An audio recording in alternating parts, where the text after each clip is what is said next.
Bonjour à tous et bienvenue dans ce nouvel épisode d'Auto-Légende. Aujourd'hui, nous allons faire la connaissance de Jean-Marc et de cette magnifique américaine des années 60. Alors vous allez voir, c'est une voiture aux finitions exceptionnelles. On va la regarder en détail, on va voir les aspects extérieurs, intérieurs de ce véhicule et ensuite nous retrouverons notre consultant Fred pour aller l'essayer et débriefer des sensations. Alors restez bien avec nous parce qu'Auto-Légende, ça commence tout de suite. Gonna take you for a ride in my brand new car. My brand new car, my brand new car.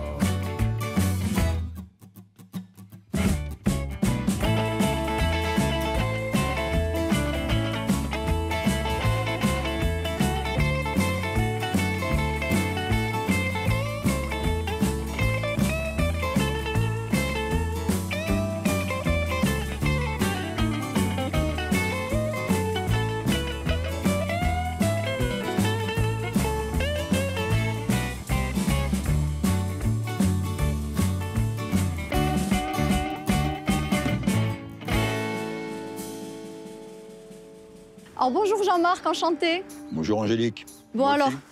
j'ai l'impression que tu es très loin de moi. C'est aussi ce qui caractérise ta belle américaine. C'est vrai que c'est un peu large, oui. Ça fait 2 mètres de large en fait. Hein. Alors t'imagines, là, on est sur 2 mètres de large et en long, on est sur plus de 5 mètres, il me semble. Elle fait 5 mètres 20, 5 mètres 25, oui, voilà. Alors c'est aussi ce qui fait la spécificité de cette T-Bird des années 60-62, c'est ça exactement? Alors oui, ce modèle s'est fait pendant 3 ans en fait. Il y a eu les modèles en 61, 62 et 63. Ce modèle s'est fait pendant 3 ans avec des petites variantes esthétiques extérieures, des chromes un peu différents. C'est exactement l'époque correspondante à la présidence de John Fitzgerald Kennedy, qui est resté 3 ans au pouvoir, 61, 63. Et alors en plus, c'est exactement ce modèle-là qu'il a sélectionné, entre guillemets, on va dire, pour sa parade et il l'utilisait même à titre personnel, celle-ci. Alors oui, c'est vrai, effectivement, lors de la parade, c'était des T-Birds de cette époque-là. Alors on peut dire que sur toutes les générations, c'est quand même celle-ci, on va dire, la plus aboutie, la plus luxueuse. Et ce que Ford a voulu faire avec cette voiture, c'est lui donner un aspect esthétique effilé. En fait, dans le cahier des charges, ou tout au moins ce qui a été dit après, la voiture, elle devait donner une impression de vitesse et d'envol à l'arrêt. Voilà. C'était un peu sur ces bases-là que les designers devaient travailler. Et parallèlement, ils ont sorti la Lincoln Continental, grosse berline, beaucoup plus longue, 4 portes, les fameuses portes suicides, tout le monde connaît. Et puis les décapotables, la fameuse décapotable de Dallas, en fait. Voilà. Bon, ben écoute, en tout cas, aujourd'hui, on est sur celle-ci de l'année 62. On va regarder ensemble les détails parce que je crois qu'il y a beaucoup de choses d'origine sur cette voiture. Déjà, est-ce que tu peux me parler un petit peu de la peinture, de la carrosserie? Parce que pour repeindre une voiture comme ça, j'imagine que c'est très long, c'est très coûteux. Alors au niveau de la peinture, est-ce que c'est une peinture d'origine ou pas?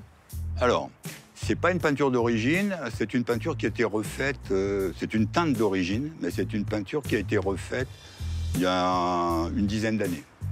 Est-ce que toi, quand tu as acheté ce véhicule, déjà, ça fait combien de temps que tu l'as? Alors moi, je l'ai depuis 8 ans. D'accord. Est-ce que toi, tu as modifié ce véhicule? Donc la peinture, c'est pas toi, du coup, ça fait 10 ans. Tu as touché quelque chose? Tu l'as restauré ou pas du tout? Alors, j'ai pas touché à la mécanique ou à des choses vraiment très basiques, hein, un lave-glace électrique, des petites choses comme ça, on pourra en parler. Mais sur le plan esthétique, on va dire, oui, j'ai changé des petites pièces, ces petits déflecteurs qu'on voit sur le côté. J'ai changé des joints de porte. J'ai fait un petit peu j'ai installé un autoradio à l'intérieur qui est une réplique d'époque, et puis plein de petites choses en fait. Moi, j'ai refait les vitres électriques, par exemple, les mécanismes, ça ne fonctionnait plus. Sinon, elle était dans un aspect à peu près comme celui-là quand je l'ai acquise. Et alors, pourquoi ce modèle en particulier? Il y a une anecdote, une histoire par rapport à ce modèle-là qui t'a... Non, il n'y a pas d'anecdote. C'est une voiture que j'ai connue quand j'étais enfant, en fait, puisque j'habitais pas très loin d'une grande base américaine de l'OTAN à l'époque. Et bon... je ne vais pas dire mon âge, mais bon, un peu avant les années 50, je suis né. Et dans les années 50-60, jusqu'à ce que les bases américaines déménagent, puisque De Gaulle a demandé aux Américains de quitter la France, il y avait beaucoup de voitures. Et en particulier, moi, je voyais des pilotes américains qui venaient boire un verre au bistrot du coin, chez nous. Mon père parlait anglais, donc ça engendrait toujours des discussions intéressantes. Et ils avaient des voitures de ce type. D'accord. Voilà. Ils avaient les plus belles voitures, ces pilotes, ils arrivaient avec les blousons, et puis ils garaient la voiture, et puis voilà. Alors, nous, les gosses, on était autour, quoi, voilà. Oui, donc il y a quand même une petite histoire. C'est venu de quelque part. C'est pas un C'est hasard. venu de là. Puis il y avait les meetings aériens parce que dans la base américaine, tous les ans, tu avais un grand meeting avec la patrouille des Thunderbirds. Ah. Voilà, c'est la patrouille américaine, la patrouille officielle américaine. Ce sont les Thunderbirds. Alors Jean-Marc, tu me parlais des bases aériennes militaires qui ont un petit peu inspiré ton achat, on va dire, pour ce véhicule. Mais est-ce que le designer ne s'est pas non plus inspiré justement des avions? Parce qu'on retrouve cette arrière comme ça avec ces sortes de réacteurs, on peut dire. Bah oui, tu as un réacteur effectivement dans chaque aile, tu vois, avec le prolongement ici qui se fait sur le coffre. Donc Ouais. toute l'esthétique arrondie. Et ça, effectivement, il s'inspirait encore beaucoup de l'aéronautique à l'époque. Ça faisait rêver les Américains, les avions de chasse. Voilà. Et oui, c'est vrai qu'on retrouve les ailettes également de chaque côté. Voilà, alors c'est courbe. Ça suit tout le long de la voiture, avec un chrome tout le long. Et effectivement, quand on regarde, c'était fait pour fendre l'air, donner une impression de vitesse aussi. Et alors justement, est-ce que tu peux nous montrer ce coffre? Est-ce qu'on peut l'ouvrir? Alors oui, bien sûr, on peut l'ouvrir. Bon, enfin, la clé est masquée ici, en fait. Hein, voilà, l'ouverture de la serrure, et voilà le coffre. Bah alors dis-moi, qu'est-ce que c'est que ces valises-là? Tu vas voir les choses qui peuvent être nécessaires quand tu voyages. Voilà, tu vas voir, tu vas mettre tes casquettes, tu vas mettre les petites couvertures, les pare-soleil, s'il y a du soleil pour protéger ton tableau de bord. Puis ici, ouais, voilà, tu as les notices de la voiture, les produits de beauté, les crèmes, le démaquillant et tout ce qu'il faut pour la faire briller. Allez, maintenant qu'on a découvert tous les aspects extérieurs de cette T-Bird, suivez-moi, on va découvrir toutes les finitions intérieures. Alors Jean-Marc, comme on est sur une voiture quand même avec des finitions haut de gamme, j'imagine qu'on retrouve beaucoup d'éléments à l'intérieur qui sont d'origine. Alors oui, il y a pas mal d'éléments qui sont d'origine. Visuellement, comme ça ne se voit pas, mais tu vas avoir par exemple des lave-glace électrique, tu peux avoir effectivement une clim. L'autoradio, par contre, était de série sur tous les modèles. C'est une version qui est moderne, mais qui est la réplique de l'autoradio historique. Et ce qui est important surtout dans cette voiture, c'est le design intérieur, où on voit que le tableau de bord se prolongeait sur la forme de la portière. Oui, tout à fait. Voilà. Ça, c'est quelque chose de très esthétique. On a effectivement ici le cendrier, on a l'allume-cigare. L'allume-cigare, parce qu'on fumait encore beaucoup à l'époque. Tout le monde avait son cendrier. C'était quand même assez sympathique. On n'imagine pas s'il fumait à 4 dans la voiture, mais bon, j'espère que non. Voilà. L'autoradio, celle-là, elle joue que du rock'n'roll. Elle est sur les stations rock'n'roll et boogie. Bon, on verra peut-être ça tout à l'heure dans le reportage. Voilà, c'est bien sympa. C'est l'ambiance, tu as un bon moteur, tu as une voiture confortable, tu as la bonne musique. Voilà. Et toi, tu aimes bien justement cette ambiance américaine comme ça? Tu participes à beaucoup d'événements ou pas? Alors oui, parce qu'ici, il y a beaucoup d'événements d'abord. Il y a les sorties voitures classiques avec les voitures anciennes. Donc ça, tu as 3 dimanches sur 4 dans la région où il y a des très beaux rassemblements, s'il fait beau. Et puis après, tu as dès le printemps, tu as tous les rassemblements américains. Donc effectivement, il y a un rassemblement où il y a les voitures anciennes en général. Il y a des rassemblements américains où là, il y a de très belles sorties qui sont organisées avec des groupes qui jouent du rock'n'roll, avec des démos de danseuses de l'époque, des swingers des années 40 de l'après-guerre. Et puis dans des cadres de restaurants américains ou autres. Et il y a des très gros festivals. Alors du coup, Jean-Marc, pour en revenir justement à cette voiture, c'est vrai qu'on retrouve des choses aussi qui sont très avancées, très évoluées. Ça, c'est la spécificité des Américaines. Et on a ce volant aussi swing away. Est-ce que tu peux... C'est ça, swing away. C'est un volant quand le moteur n'est pas en marche, sinon tu ne peux pas le mettre en marche de toute façon, qui pivote de 35 degrés. Tu peux dégager tes genoux pour sortir. Mais les Américains, souvent, ils étaient un peu solides, costauds, des grands, des costauds. Effectivement, ça t'aide à sortir facilement de la voiture par un mouvement latéral du volant. Alors, si tu es en position neutre ou autre, ben, tu peux le décaler. bouger. Voilà. c'est quand même quelque chose qui permet de sortir facilement. Voilà. Alors Jean-Marc, maintenant qu'on a évoqué toutes les caractéristiques, on va dire esthétiques de cette voiture, je vais te laisser en compagnie de notre consultant Fred parce que je pense que nos téléspectateurs ont envie de voir toute la partie moteur et puis surtout d'aller l'essayer pour voir les sensations. Eh bien, on va apprécier tout ça, je pense, avec le bruit et la puissance. Allez, c'est parti. Bonjour Jean-Marc. Salut Fred. Bon, très heureux d'être avec toi aujourd'hui avec cette T-Bird 62, hein, c'est exact. Oui, c'est ça. Eh oui, bien évidemment, T-Bird, modèle emblématique de la marque Ford. Je pense qu'on va passer un bon moment ensemble. Ah oui, je crois, oui.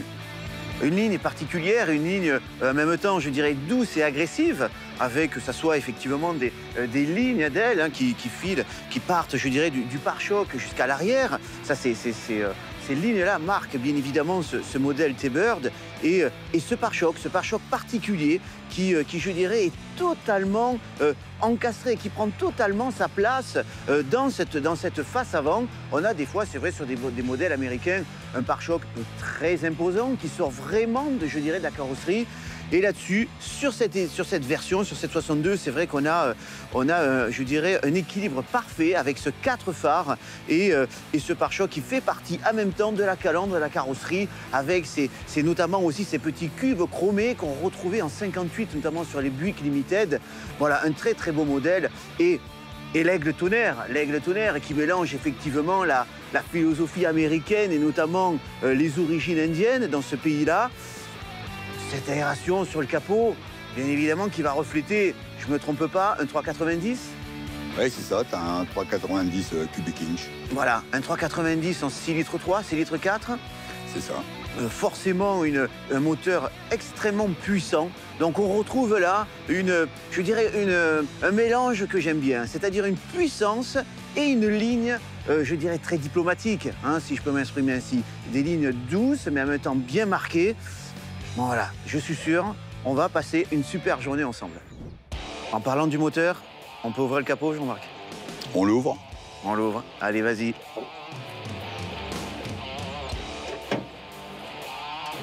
Eh oui, un 390. Magnifique, un état remarquable. Hein. Ah, c'est beau, oui, tout a été refait. Au niveau de la... Il y avait la peinture d'abord, mais tout le reste, oui. Oui, effectivement, hein, c'est vrai qu'au niveau de la restauration, je ne connais pas l'historique, mais en tout cas, d'après ce que je vois, un bloc moteur extrêmement propre. Tu passes un peu de temps à le nettoyer. Ou alors, tu roules pas, au choix. Si, je passe un peu de temps en temps, mais ceci dit, ça ne se salit pas beaucoup si tu sors par beau temps sec, en fait. Hein. Ouais, c'est vrai, mais quand même, là, on voit qu'effectivement, tout est parfaitement propre. Ça fait toujours plaisir de découvrir, c'est vrai, des moteurs de ces années-là dans cet état. Hein. C'est vrai que souvent, on va avoir des véhicules relativement propres. Et puis quand on enlève le capot, c'est moins sympa, c'est moins sexy. Là, je dois dire que ton moteur est plutôt parfait, Jean-Marc. Effectivement, avec cette boîte à air qui est d'origine, hein, la boîte à air d'origine. Ah, c'est celle-là, oui. C'est ça, là aussi, c'est vrai qu'aujourd'hui, on a tendance à voir des boîtes à air qui ne sont pas d'origine, changées. Alors c'est vrai, des fois, chromées, pas chromées, etc. Mais c'est vrai que là, la première chose qui me marque en ouvrant le capot, c'est la boîte à air. Avec je pense, un gros carbu sur ce moteur, Jean-Marc. Oui, tu as un carbu 4 cuves, un gros carbu au lait, en fait. Voilà, c'est le carburateur d'origine qui a été refait intégralement. On a commandé des kits de pièces, on l'a remonté, démonté, remis en place, réglé. Remise en état, une réflexion donc, du carbu, mais c'est ce qui est intéressant, le carburateur d'origine. Tout à fait. C'est vrai que durant de nombreuses années, on ne faisait plus trop attention à ça. Hein, notamment, voilà, il y a une vingtaine d'années, trentaine d'années, on n'hésitait pas à changer. Aujourd'hui, la philosophie est différente. Forcément, plus on a de pièces d'origine, hein, de l'année de sortie du véhicule, plus on va dire, plus c'est apprécié par les collectionneurs et les passionnés. Donc je suppose naturellement que le moteur est matching number, moteur d'origine sur cette voiture. Oui, moteur d'origine, bloc d'origine. Bien sûr. Donc je vois bien évidemment là le vase pour l'huile, hein, pour la direction assistée. Donc direction assistée déjà sur cette T-Bird 62. Le vase expansion pour le liquide de refroidissement avec cette petite soupape ici de décompression qui nous permet d'ouvrir en fait, hein, de refaire par exemple un niveau même quand on est moteur chaud. C'est ça. Ce qu'on n'avait pas d'ailleurs forcément sur nos véhicules, même d'aujourd'hui, hein, véhicules européens. Donc c'est appréciable. La fameuse poche de liquide lave-glace de chez Fomoco, ça forcément, ça va parler à tous les passionnés, notamment de Mustang, hein, la fameuse firme, puisque c'est une Ford, la même marque que les Mustang, et on retrouve bien évidemment largement visible sur de nombreuses Mustangs, donc effectivement voilà, un élément encore d'origine. Bon, je la vois, la fixation de batterie, pas d'origine, mais j'apprécie, type ceinture du US Navy, hein, des années 50. C'est ça, on pourrait mettre une grosse boucle, éventuellement américaine, ouais, c'est ça, de ça. ceinturon. On aurait pu pousser le détail, effectivement, avec un blason d'une unité de la Navy. Bon, c'est un petit challenge. Si on se revoit, je vérifierai. Si tu peux trouver une ceinture un peu plus authentique, ça serait pas mal. Et puis, bien sûr, là, une petite adaptation qui n'est pas d'origine, le coupe batterie qu'on voit ici. Bon, bien évidemment, ça on le sait aussi, ce sont des véhicules où on a un risque d'incendie. Ben là, voilà, ça permet d'écarter ce problème-là. Quand le véhicule est en stockage, je pense que tu n'hésites pas à couper la batterie. Systématiquement. C'est un très bon moteur, forcément, ça me donne envie de prendre la route. Je ne sais pas ce que tu en penses, mais j'aimerais être ton passager pendant un petit moment. Bah écoute, avec ce temps-là... C'est vrai, tu as raison, on a un très beau soleil aujourd'hui. Ouais. Allez, on y va? Ah oui, bien sûr. On y va, c'est parti.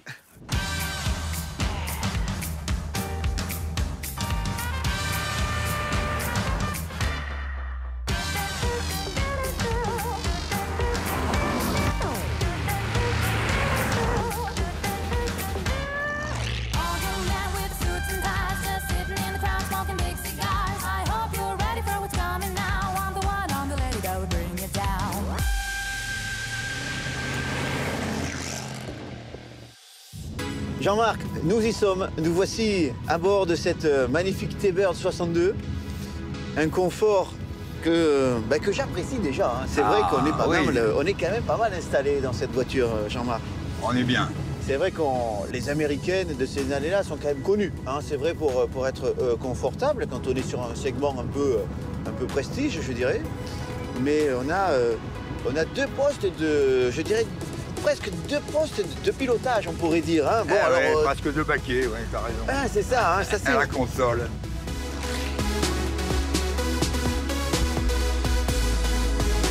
Je suppose que tu roules quand même pas mal avec cette T-Bird? Eh ben, oui, pour ne rien cacher, je fais à peu près 2000 km par an. Ouais, 2000 km par an, c'est quand même pas mal, et je dirais que ça suffit largement pour apprivoiser, hein, cette Ford. Ça fait combien de temps que tu as ce véhicule? Alors, celle-ci, ça fait 8 ans que je l'ai. Ouais. Et j'ai roulé réellement pendant 6 ans et demi. Ouais. Bon, effectivement, il y a eu la période Covid, et puis il y a eu les périodes où il y a eu un peu de mécanique, de l'immobilisation, des pièces qu'on a attendues des États-Unis. Mais c'est quand même, 10 000 km parcourus depuis que tu as cette voiture. Ah, oui, plus que ça, oui, 13 ou 14 000. Ouais. Ah, ouais, c'est ça, entre 13 et 14 000 km. Forcément, ça permet de bien connaître le véhicule, ça c'est clair. Et ça te permet aussi de voir que le véhicule est fiable. Maintenant, il a été fiabilisé complètement au niveau moteur, au niveau refroidissement, au niveau freinage.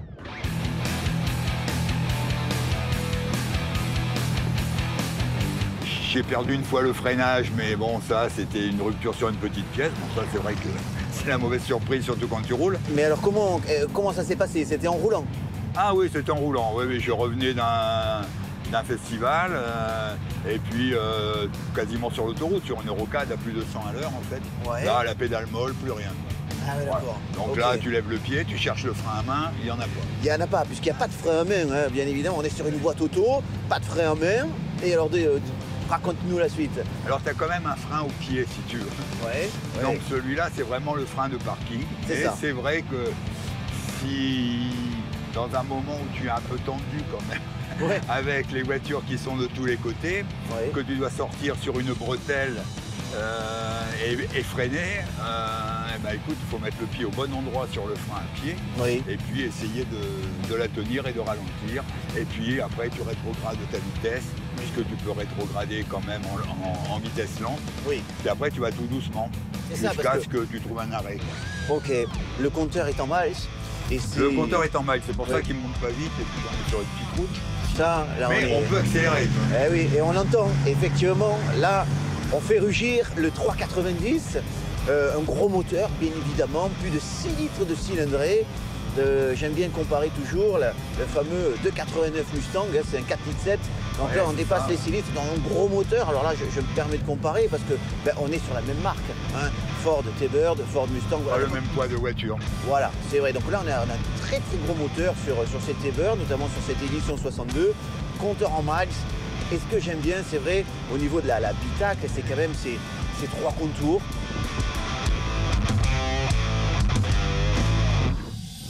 Voilà, on a une philosophie du véhicule de collection. On n'est pas là pour faire du rallye, même si je crois que tu as déjà roulé sur circuit. Hein. Ah oui. Oui, bah là, ça a été un peu. Bah, ça a été un grand plaisir en fait. On avait été invité par un partenaire de pièces automobiles Ouais. de la région Ouais. et on a fait des baptêmes. Donc on a tourné sur le circuit. Bon, j'étais arrivé tôt le matin, donc j'ai fait des baptêmes avec un certain nombre de personnes. Ouais. Oui, j'ai dû faire entre 12 et 15 tours de circuit tout confondu. Oui, Bah, là, tu peux tester les freins, effectivement. ouais, c'est ça.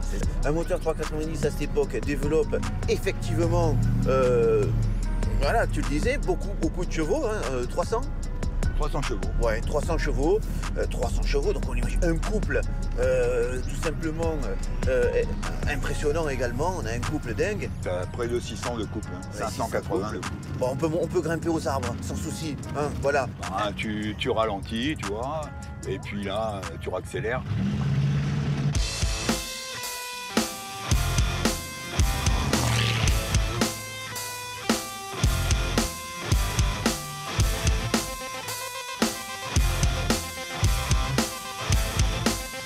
Eh oui.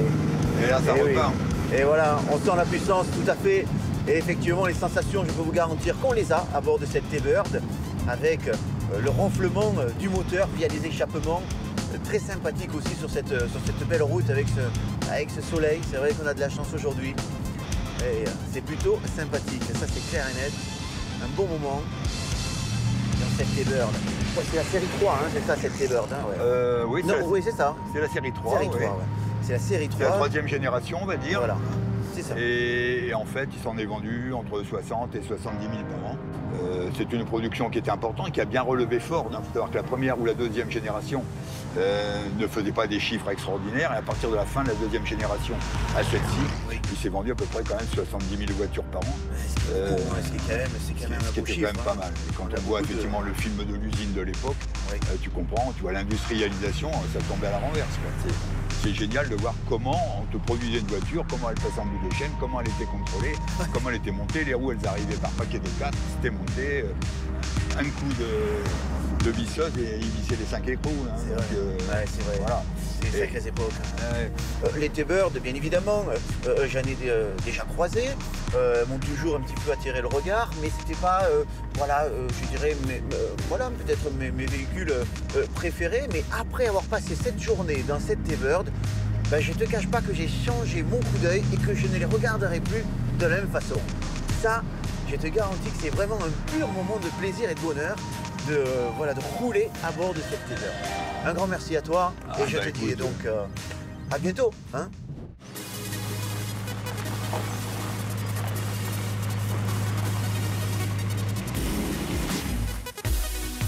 Alors ça y est Fred, tu as pu découvrir cette magnifique T-Bird, la T-Bird de Jean-Marc. Eh oui, c'est exact. On a roulé, on a passé un super moment, très sympathique et un super moment passé effectivement à bord de cette T-Bird 62. Mais alors est-ce que toi tu connaissais ce modèle? Parce que j'imagine que vous avez discuté, tu as vu que Fred, notre consultant, est un spécialiste des voitures américaines, mais est-ce que ce modèle-là tu le connaissais? Alors je le connaissais, mais j'étais jamais monté à bord. Voilà, forcément, quand on s'intéresse un peu aux américaines, on est obligé de connaître les T-Bird, et puis bien évidemment la série 62, 61, 63. Mais c'est vrai que j'avais jamais eu la chance de monter à bord. Eh bien, c'est chose faite, et effectivement une bonne expérience. Et voilà, je le disais tout à l'heure, un très bon équilibre entre puissance et confort. C'est un véhicule qui est quand même dans la catégorie luxe. Une T-Bird en 62, c'est pas n'importe quoi. Et on retrouve effectivement un confort optimal. On est très bien installé, on est dans un salon un salon américain avec, voilà, avec un moteur digne de ce nom. Un 390, là aussi, c'est pas rien, c'est un gros moteur américain. Donc, un super moment grâce à toi, Jean-Marc. Fred, merci, c'est un plaisir. Eh bien Jean-Marc, avec Fred, on te remercie pour ce super moment. Et quant à moi, je vous donne rendez-vous très vite pour un prochain épisode d'Auto Légende. Salut!